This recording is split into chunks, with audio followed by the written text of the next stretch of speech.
Sa isang pagbabalita, malungkot ang balita.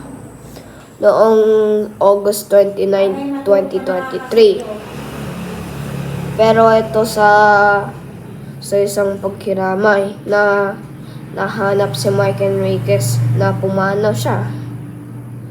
Upang sa taon yan edad niya ay 71 sa isang balita. Upang dito sa isa, mare-recover na siya mamaya. Pwedeng pagbabalita na ngayon, dismiss ko na siya. So isang nga maraming kapuso sa aming buwan ng pwedeng sa Diyos sa isa. Upang dito sa isa,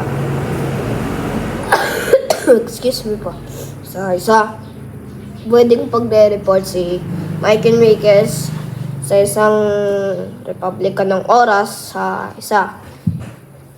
Pwedeng balita, investigador na siya sa isa. Pwedeng pagbabalita na ngayon upang malungkot na balita. Excuse me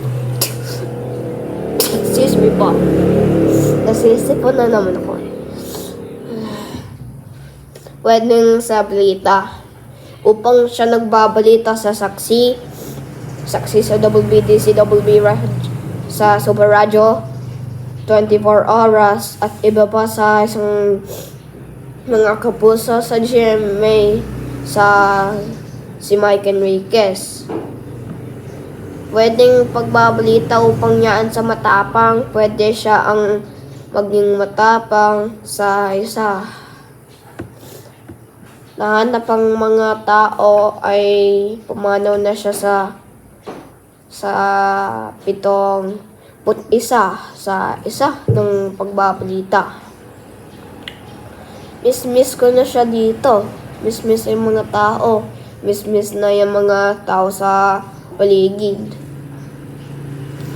Pwede siya mahanap si Mike Enriquez sa isang paghahanap sa YouTube dito sa isang Filipino broadcaster. Upang siya ay namatay, naiiyak yung mga tao.